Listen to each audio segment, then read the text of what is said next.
A small Oregon town had an 8-ton dead whale wash up on their beach, and their solution was so bad it became famous. It's November 1970 in Florence, Oregon.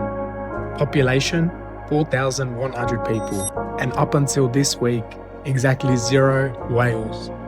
Recently, the beach had a new attraction, and by attraction, I mean an 8-ton rotting whale carcass just there sunbathing a little too close to the street. Now, most people would see this as a problem, an unfortunate, smelly, lowering nearby property value kind of problem. But in Florence, it wasn't really that much of a headache. It was more of a project. See, whales don't usually wash up here, and when they do, they're not this big. So nobody had a clue what to do when nature leaves a gift the size of 5 2009 Toyota Camrys on your front doorstep. So it's only natural for the responsibility to fall to the Oregon Highway Division. Yes, the people who normally fill potholes were suddenly in charge of whale removal. And they had to figure it out fast, because the longer that whale sat there, the worse it smelled. And we're talking smell it from blocks away type of bad. Now, the Oregon Highway Division had options. They could bury the whale under sand. They could cut it up and haul it away in trucks. They could honestly just leave it and let nature take care of it. But no, that wasn't cool enough. That wasn't fun. Who likes a sensible cleanup? So you should be happy to hear that they picked the one idea that could turn the beach into a war zone. Their brilliant plan was to pack the whale with 1/2 ton of dynamite and let physics take care of the rest. Now you're probably thinking it sounds more like an idea a coyote would come up with in a Looney Tunes skit. But the theory was simple. The explosion would blast the whale into tiny pieces, small enough for seagulls, crabs, and other scavengers to eat. And here's the tiny little detail they didn't think through. And trust me, you're gonna want to hear this. When you blow something up that weighs 8 tons, those pieces aren't exactly bite-sized. And as you'd guess, word would spread fast about the plan. By the afternoon, hundreds of locals gathered on the beach. Family, reporters, curious onlookers, all here to watch this once-in-a-lifetime event. Some people brought their kids, others brought cameras, but everybody brought confidence that the men in hard hats knew exactly what they were doing. So they proceeded to place 20 cases of dynamite on the landward side of the whale. That way, the blast would push the meat toward the ocean where the seagulls could feast. The city's highway department's explosive expert, which by the way is my new dream job, calculated that the explosion would send most of the whale out to sea and the rest into small, harmless pieces. Everyone trusted him because, come on, he's the highway department's explosive expert.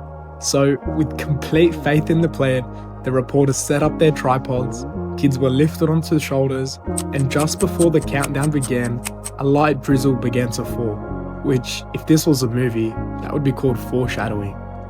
From this point on, there was no going back, and the crowd had no idea what they were about to witness. In one instant, 8 tons of blubber transformed into high-speed, airborne meat shrapnel. People screamed, not because they were hurt, but because chunks the size of suitcases were falling from the sky. And remember, this was supposed to make the problem smaller. One piece flattened the car a 1/4 mile away. Another slammed into the sand just meters from the news crew. The plan to feed the seagulls? Yeah, the seagulls already left. As the reporter put it, The remaining chunks were of such a size that no respectable seagull would attempt to tackle anyway. the beach was a war zone, not with bodies, with blubber. Thousands of greasy pink chunks littered the sand, the parking lot, and even rooftops. The car that got crushed, it didn't even belong to a spectator, just some random guy who parked there earlier, completely unaware that flying pieces of whale were in his future. And here's the kicker. The blast didn't even remove most of the whale. The largest pieces were still there. The crew still had to bury what was left, so it didn't even get rid of the smell. But here's the twist. This wasn't a weird local story. A news TV crew filmed the whole thing, and decades later, it found a new life online. Before YouTube, before TikTok, before anyone even called things viral, this video would become one of the first true online sensations. And while you'd think that'd be the end of humanity's exploding whale stories, history had other plans. 34 years later, it happened again. Not at a beach this time, but in the middle of a city. A 60-ton sperm whale washed ashore in Taiwan, and officials decided to transport it inland for research, carefully loading the massive carcass onto a flatbed truck. Here's the problem. When whales decompose, gases build up inside. Normally these gases escape slowly, but this whale was completely sealed. Halfway through the town, the crowds gathered to see the spectacle, because how often do you see a whale passing through your city? The pressure inside reached its limit, and the whale exploded. A geyser of guts and blood covered nearby cars, storefronts, and unlucky pedestrians. The smell lingered for weeks, and the footage, just like Oregon's, made its way online. It turns out it's surprisingly hard to stop a whale from exploding and going viral. And whether it's Oregon with dynamite or Taiwan with biology, the result is always the same: chaos, cleanup, and an internet legend that refuses to die.